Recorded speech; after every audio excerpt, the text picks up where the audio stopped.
مساء الخير، ازيكم عاملين ايه؟ يا رب تكونوا بخير وكل سنة وانتم طيبين. رمضان كريم عليكم وعلينا جميعا يا رب. بما ان رمضان يعني سحور، يعني لازم يكون فيه طبق فول، واحلى طبق فول كمان لما يبقى بيتي، بيدينا شكل دايب دوب وطعم تحفة جدا جدا. اكيد كلنا ما بنستغناش عن احلى طبق فول في سحور رمضان. يبقى ندخل بقى على المكونات والطريقة، واتمنى تشوفوا الفيديو للاخر ونشوف مع بعض هنعمل ايه.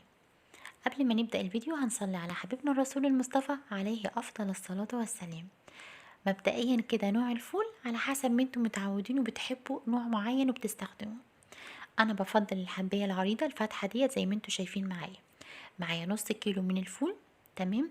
وكمان يكون مغسول كويس ومنقوع أقل حاجة 4 ساعات، وبغير على المية بتاعته. بعد كده بغسله كويس وأنا وصفيه، وبعد كده هحط عليه شوية إضافات.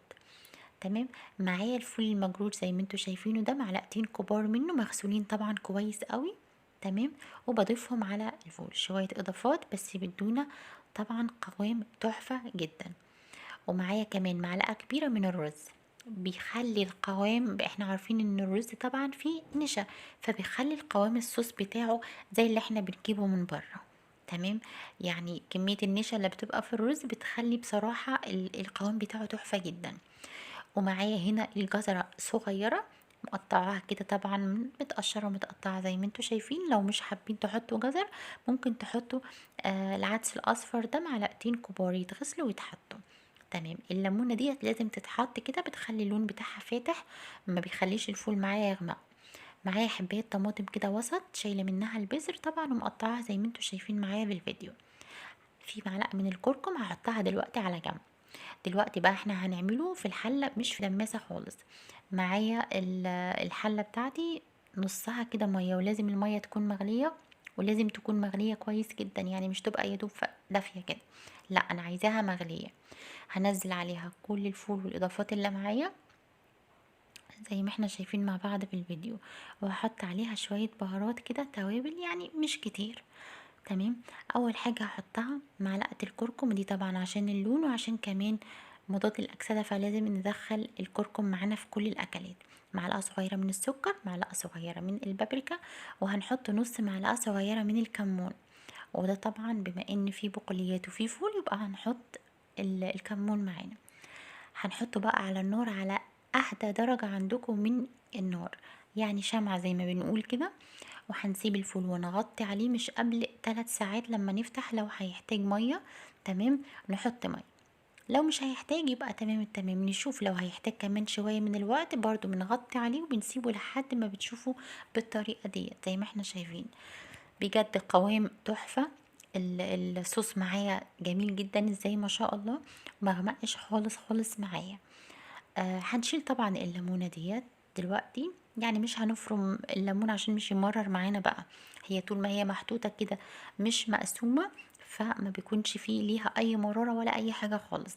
تمام. هي بس كل الموضوع ان هو بيخلي لون الفول ما يغمقش معايا زي ما احنا شايفين مع بعض في الفيديو. ديت كل الخطوات ديت لو كنت برغي معاكم كتير، بس كل الخطوات ديت مهمة جدا. بالنسبة بقى ان احنا نحطه ازاي في الفريزر، اول حاجة لازم يبرد تماما تماما تماما.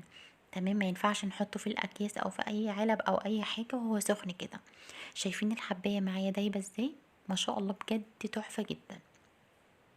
يبقى هنسيبه يبرد معانا تماما ونحط الكمية اللي احنا عايزينها في الاكياس ونسيبها في الفريزر.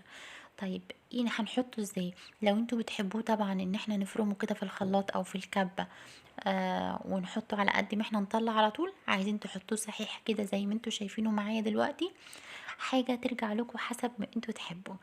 بس بجد الطريقة ديت جميلة جدا، اتمنى تجربوها، وهستنى يعني تعليقاتكم ان شاء الله.